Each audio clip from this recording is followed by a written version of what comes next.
Assalamualaikum warahmatullahi wabarakatuh. Saya Nuin Aprina akan membahas tentang materi hewan dan lingkungan abiotik.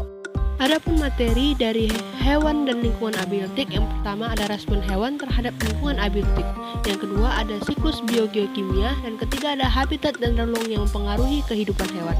Selanjutnya, materi pertama tentang respon hewan terhadap lingkungan abiotik.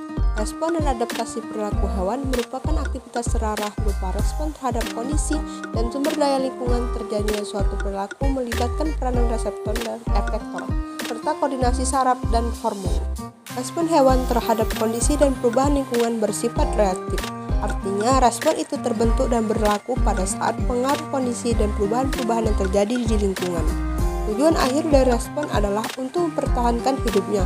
Respon hewan terhadap lingkungannya bervariasi tergantung dari jenis dan stimulus, jenis spesies, stadium perkembangan, umur, kondisi fisiologis, dan kisaran toleransi terhadap lingkungannya. Selanjutnya ada jenis-jenis respon. Yang pertama ada reversible. Tipe respon dasar hewan yang reversible dan paling sederhana adalah respon pengaturan atau regulator. Respon fisiologi terjadi sangat cepat atau refleks. Contohnya membesarnya dan mengecilnya pupil mata pada saat terkena cahaya. Tipe respon lain yang bersifat reversibel adalah respon penyesuaian atau aklimatori, berlangsung lebih lama, dan respon regulator karena proses fisiologi yang melandasinya melibatkan perubahan struktur dan morfologi hewan. Selanjutnya ada respon tak reversibel. Tak reversibel adalah respon berlangsung lama karena melibatkan banyak proses yang menghasilkan perkembangan beraneka ragam macam struktur tubuh, di mana hasilnya bersifat permanen dan tak reversibel. Contohnya, terbentuknya keturunan cacat akibat respon perkembangan embrio terhadap senyawa teratogenik dalam lingkungannya. Selanjutnya ada pengklasifikasian respon menurut Kindig. Pertama ada semu, kemudian letal, berarah, pengontrolan, dan defisien. Selanjutnya, respon individu hewan terhadap perubahan lingkungan. Yang pertama ada fisiologi. Banyak organisme mampu untuk beradaptasi terhadap perubahan lingkungan dengan membuat penyesuaian fisiologis. Selanjutnya ada morfologi. Hewan yang memelihara suhu tubuh internal secara tetap disebut dengan hewan endotermik.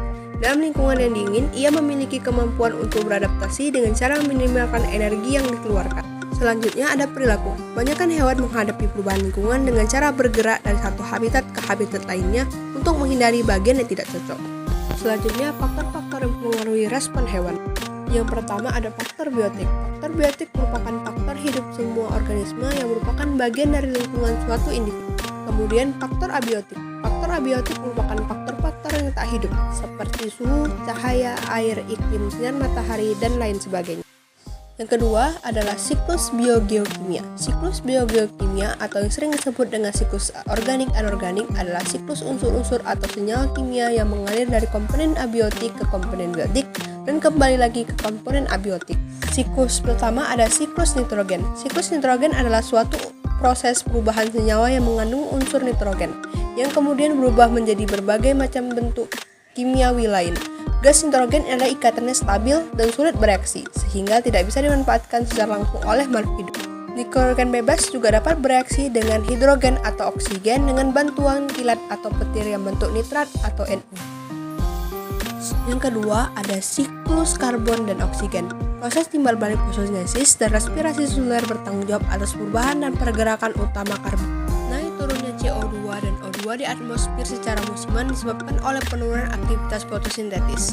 Akan tetapi pembakaran kayu dan bahan bakar fosil menambahkan lebih banyak lagi CO2 ke atmosfer. Sebagai akibat, jumlah CO2 di atmosfer meningkat.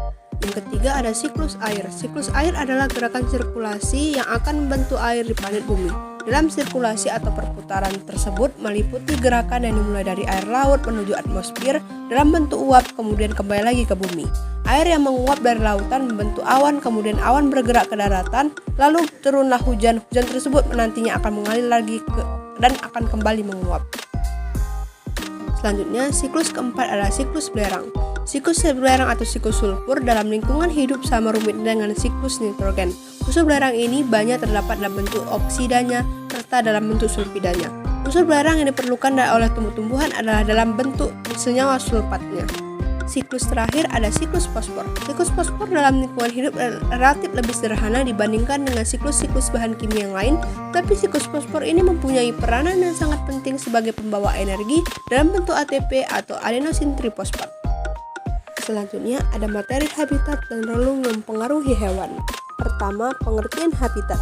Habitat adalah lingkungan fisik yang ada di sekitar suatu spesies atau suatu populasi spesies atau kelompok spesies atau komunitas.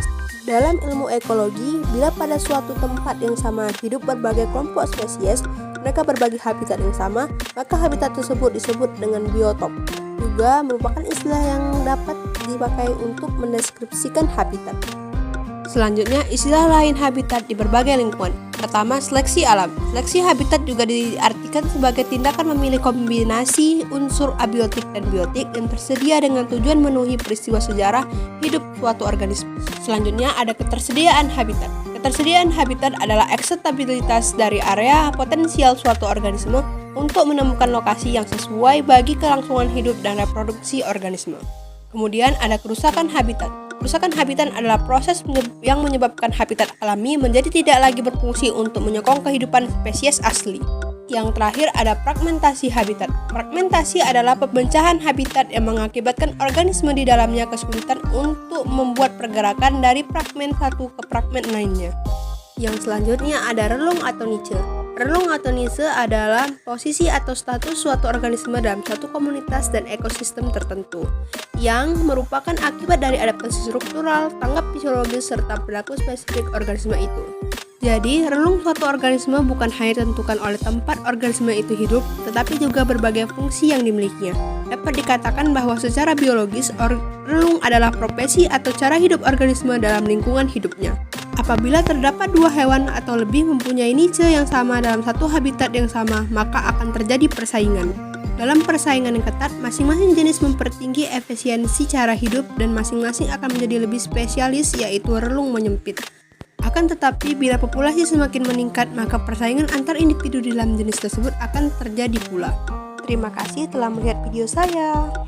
Assalamualaikum.